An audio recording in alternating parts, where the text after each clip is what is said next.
Vayetzei. Starting. We're going to start at the beginning, and I want to say something about Torah writing and Parshas Vayetzei, that there's a powerful idea.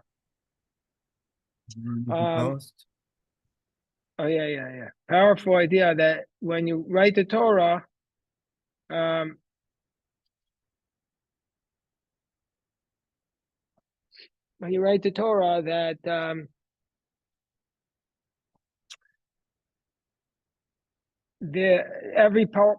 most passages, there are a couple of exceptions, have a psucha and a stuma, they have breaks, but this Torah scroll doesn't have but this portion, there's no breaks. It's one long paragraph. Shout out to Ezra for that beautiful kippah.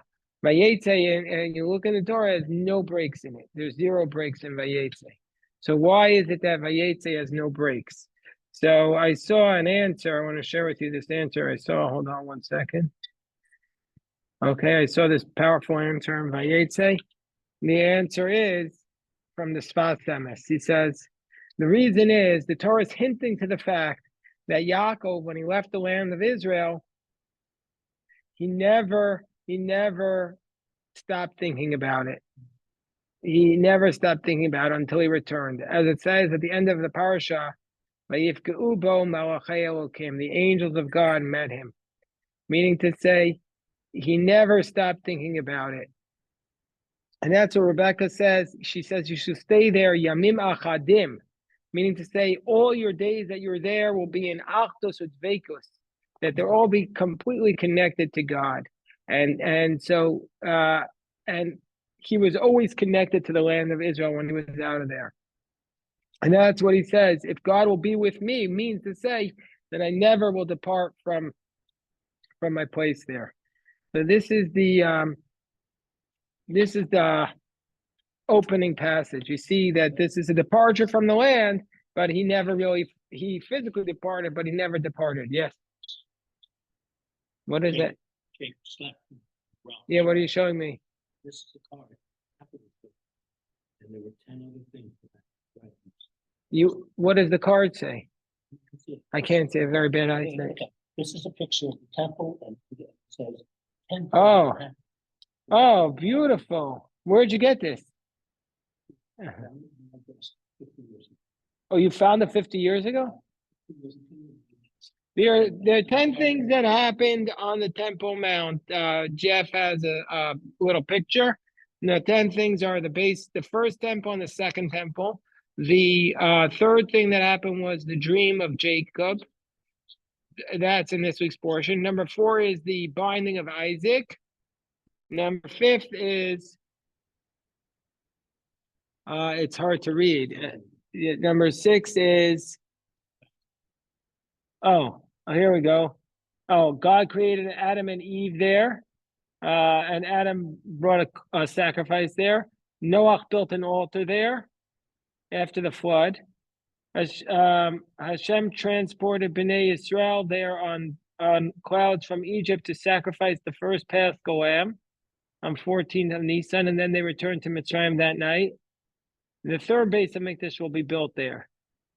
So that's how you get to, I don't know how you get to 10 from there. I counted 9, but, maybe 10. The first one is 2. Adam was created there, and then he brought a sacrifice there. Excellent ideas. Okay, so now we go to the first Rashi. Vayetzei Yaakov mi Beersheva, and Jacob departed from Beersheva, Vayelech Harana, and he went to Haran. And here we see a beautiful Rashi. Rashi says here, the first Rashi is Ayedei shebeshvil sheraot benot Canaan, because the daughters of Canaan were bad in the eyes of Isaac his father. Esav went to Yishmael to take a wife, and as a result of this, therefore, the passage interrupts the episode of Yaakov.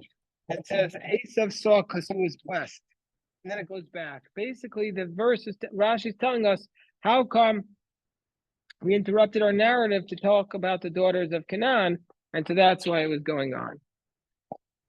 Now it says, this is where I wanted to go. It says, Why does it have to say Jacob left Beersheba? It could have just said that he went to Haran. It could have just said that Jacob went to Haran. Why does it say that he left? By the way, Jeff, you're of the age. Did you have to serve in like Korea or Vietnam? You were too old at a certain point?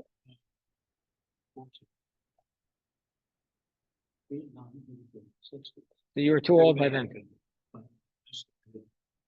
Oh, you were in law school. 66. And special arrangement. Until after school. 26. Yeah. And then 26. Graduate from law school. It was too old. Right. The lawyers didn't have to, yeah. Because they could have said to you, serve as a lawyer there. If I had to serve. You were. Law school, those guys were subject to ban. To get out of it. I don't want to see. Yeah.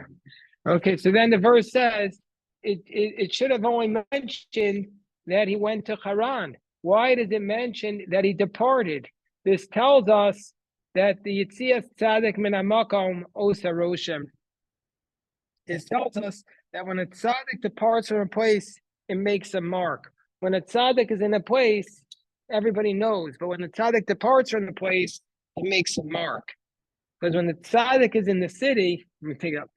When the tzaddik is in the city, Hoda, he is its magnificence. When the tzaddik is in the city, he is the glory. He is the magnificence of the city. He is, and the Rashi has a beautiful expression here. Rashi, it says, when the tzaddik is in the city, he is its glory. He is its splendor. He is its grandeur. Yatzamisham, once the tzaddik goes out, the magnificence has gone, the splendor has gone, the grandeur has gone. And so therefore it says, not only Vayelech Haran, and not only went to Haran, but he departed. This teaches us a very powerful idea that the tzaddik's departure is noteworthy. You got that idea, Eliezer? It's a very powerful idea. It does what? Okay, I'll explain it again. The verse could have just said Jacob went to Haran, but it didn't. It says Jacob departed from Beersheba, Canaan, and he left the land of Israel. Why do I have to say he departed and then he went to Haran? It could have just said he went to Haran. Obviously, he departed. That's the question. He left, I'll say, he left the land of Israel and he went outside the land of Israel to Haran, which is like modern day Iraq. So why didn't you say he went to Iraq? Why does he departed from Israel? You understand? That's the question. The extra phrase, he departed from Israel, Beersheba, could have just, that's what Rashi says. So Rashi says, what's the significance? So Rashi points out, because Yaakov was a tzaddik. And when a tzaddik is in a place, his departure from the place is significant. Because when the tzaddik is in a place, he's the glory of the place. He's the beauty. He's the splendor. He's the grandeur. He elevates. There's a concept in insurance that's called, Ezra, key man insurance. That like basically you're investing in this company as long as that man is the CEO. Once that man departs, your departure is gone. The key man, meaning to say, it's called the key man insurance. You're insuring on the basis of that man. So this is the tzaddik. How much more so the tzaddik? When the tzaddik is in the place, is he the key man, and he's the splendor and grandeur of that place. And so that's why it points this out. You follow that now? And that's what it's 28, verse 10. So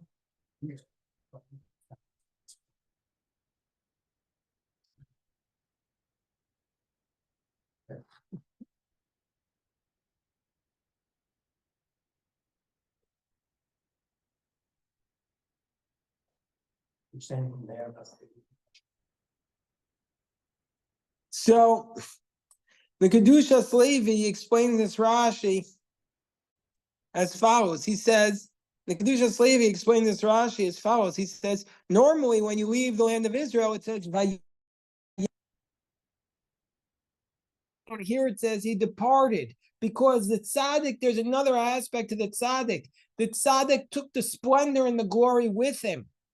And Jeff just showed us a card he has for 50 years that highlights the 10 things that happened on Mount Moriah. One of them was that Jacob had the dream there because Mount Moriah was picked up and brought to where Yaakov was. Because wherever the tzaddik goes, it was not a descent. The splendor and the glory traveled with him, and all the holiness of the land of Israel went with him. And so it doesn't say, therefore, it just says Vayelech Harana, not that he went down, because the tzaddik is so special. He brought the holiness of Israel with him. That's why it says Vayetzei Yaakov. It went with him, and we recognize that the tzaddik was in this place. So.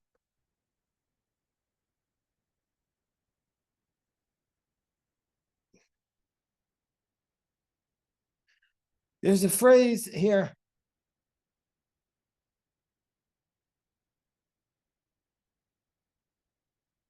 So there's another point here. This is the point that's made by Rav Yerucham. Rav Yerucham says when he says the tzaddik would never leave a place because of its just to make some more money. The tzaddik is leaving the place because there's something wrong with the place. And so that's a sign also that the place has gone down from its glory by the very concept of the tzaddik leaving. So they tell the story as follows. Here's a story about this Rashi. Reb Itzikol, the rabbi of Brot. Where's Brot? Do you know where Brot is? Okay. I think it's in... Isn't that where the Chafetz Chaim was? Where is it? Hold on one second. The Chafetz Where is Chaim. it, Rabbi Yosef? No, I don't know where it is, but I'm saying, isn't that the city that Chafetz Chaim was at? No, the Chafetz Chaim is from Radin. Oh, Radin. Oh, almost Brot. the same letters. Sorry. B-R-O-D-T. B-R-O-D-T. I think it might be in like the maybe Czech. I don't know exactly. So the rabbi of Brot, he had to travel one time. One time he was the rabbi of Brot. If you can look that up, Rabbi Yosef, and tell us where it is. And he was the rabbi of the town, and he had to abandon his post because the people who are the leaders of the community were giving him a hard time.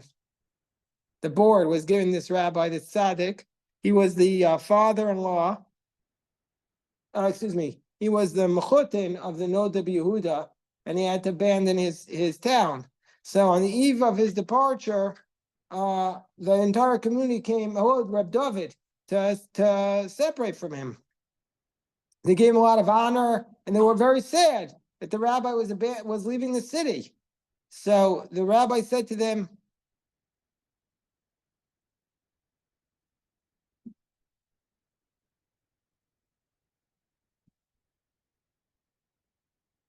so he quoted this Rashi, and he said, well, I'm still here. It's very sad. He was very upset about it. He was very upset. Okay. Reb David, we're in chapter 28, verse 10, and Rashi had said that when the tzaddik departs a place, the glory of the place departs, and the splendor departs. That's why it says specifically Vayetzei Yaakov. So there's a lot of commentary on this Rashi that what is going on here, that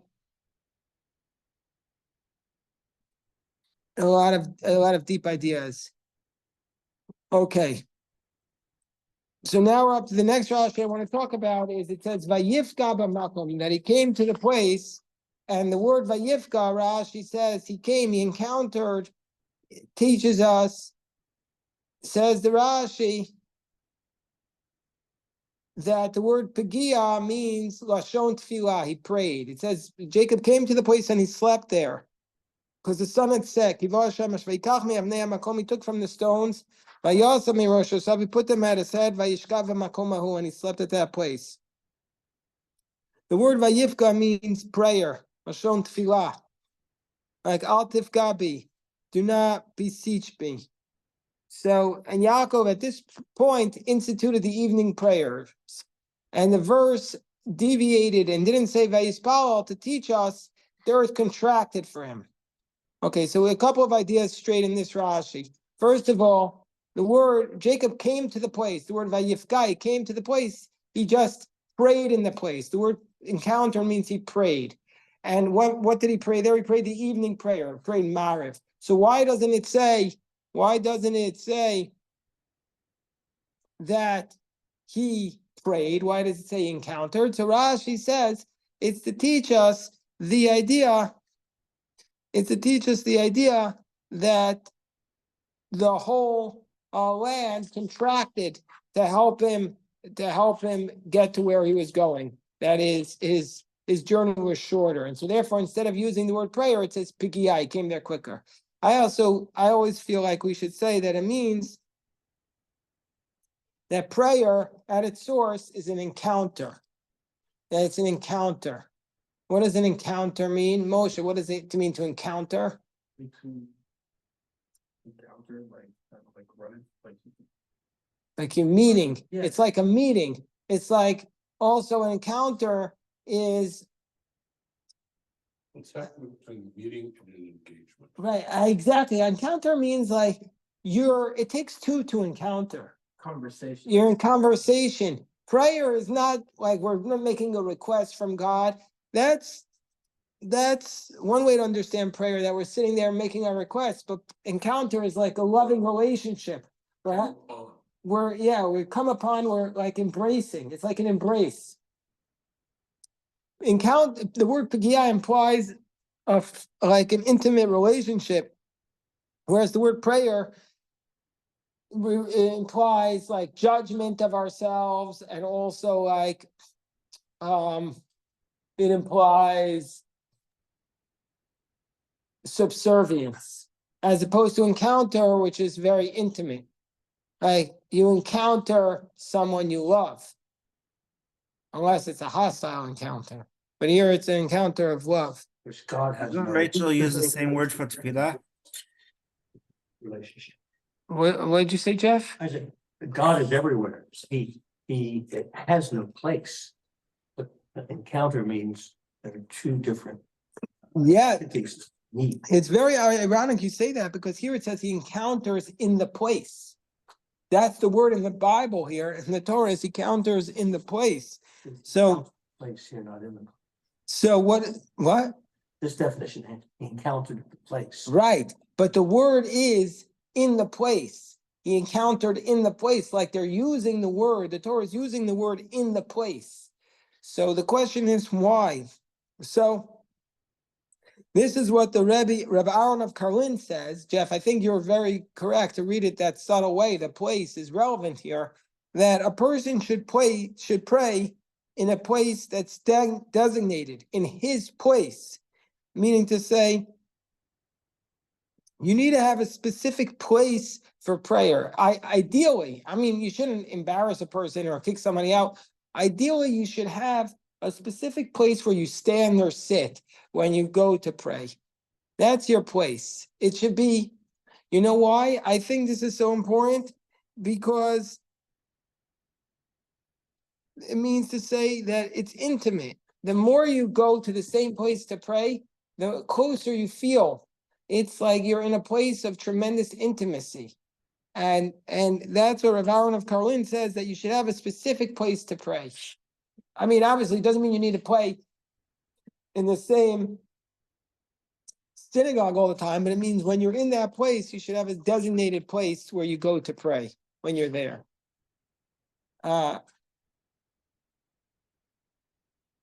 What does it mean when Rashi says that Yaakov instituted the evening prayer? This is a very powerful idea. This is said by the Ger Rebbe. He says, what does it mean Yaakov instituted the evening prayer?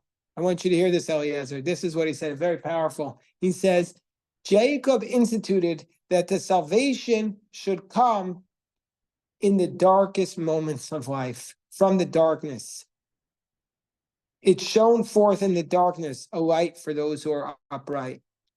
When we're at our lowest point, we should remember that Jacob instituted the evening prayer, that the salvation will come in the darkest moments. From the darkest moments, salvation will come. when we're at our lowest point in life and we've given up all hope. And then we remember Yaakov Avinu instituted the evening prayer, that there is a hope, there's a salvation. Follow that? Yes, but it's a double-edged sword. On the one hand, we're Yeah, let me hear. most alone and least open, least able to receive. On the other hand, that's when you most need it. That's exactly the point. That's the part where it's most difficult for us. That's why Jacob instituted it at that moment to tell all the future generations that turn to our prayers at that moment. And remember that in the darkest moments, like Yaakov, where was he lower at any point in humanity? He was kicked out of his home, running away from his own brother trying to kill him, penniless. He must have felt like a failure at that moment in life. He was running away like a refugee. He was abandoning the family mission. He must have felt deserted and like a failure. And at that moment, he instituted the idea that in our darkest moments we pray. We have an encounter with God. That's a powerful idea. Maybe he had an intuition he was going to meet Laban. He might have had intuitions, but it didn't say it there. What was the prayer? But it's possible I'm sure David might not have been about Lavan. He had intuitions. He had a hard road ahead. He was struggling at that moment. You're exactly right. What did he pray at that point? What was his prayer? What did he pray for? Safety. So he prayed, it says in verse 20, if God will be with me and guard me on my path and give me bread to eat and garments to wear, then I will give a tenth. But what did he pray at this exact moment? At this exact moment, it says he prayed about the praise of God. And then he Mekomo Shalom, the place of the world. First he praised God.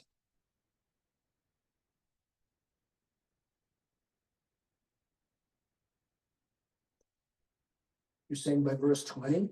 Verse 20 was the request, but here, verse 21 was the request, but here he was praising God.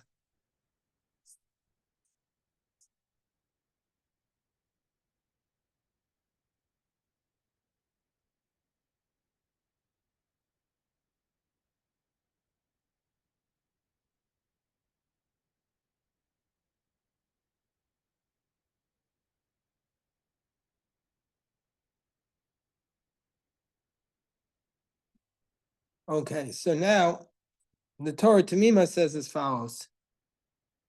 Jacob instituted the evening prayer, Avram instituted the morning prayer, and Yitzchak the afternoon prayer. How do we know that the word Pagia means prayer? Because it says in Jeremiah, Al titpalel, al tifgabi. Do not beseech me. And so there's a dispute in the Gemara whether or not the Ma'ariv prayer, which we're about to do, is obligatory or discretionary. Maimonides rules that it's not as obligatory as the morning prayer and the afternoon prayer. Why not? So according to the Gemara, if somebody is traveling, he shouldn't pray for 3 days because it's impossible to have proper attention. And so therefore, Jacob really was exempt from praying at this time. He was exempt from praying at this time, technically speaking. And so the reason why, so his prayer was discretionary. And so therefore, for all future generations to pray in this time, as Alan was saying, as Eliezer was saying, it's so hard to obligate somebody to pray in their time of darkness. So it's discretionary. And furthermore, if Abraham had instituted it, it would have been obligatory. So therefore, Jacob was given this extra,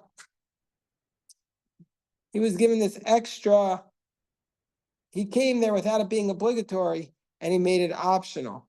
So that's the idea.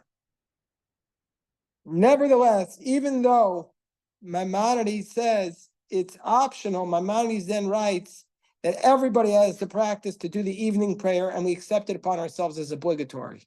So that's what makes it the holiest of all prayers, that it was optional, but we accepted it upon ourselves, so we made it obligatory. Yes. Wait, where's Gil and Lev? We love it when they're here. Oh, Although I've got to tell you that Lev and Gil think the food here is just remarkable. And all week long, after they'd eaten here last Shabbat, they're like, when can we go? the kugel. They like the kugel. Lev took his yeshiva hotel to keep up. And took it to where, so, Beautiful. okay, was program status as being non-obligatory because we're obliged to do sacrifices in the morning and the afternoon, but not in the evening. That's one of the theories in the Gemara. That's one of the theories. It's a very good point that David makes. The Gemara has that theory is because there's no obligation to bring sacrifices in the evening, and perhaps the prayers were instituted corresponding to the sacrifice. We will stop here to daven mincha.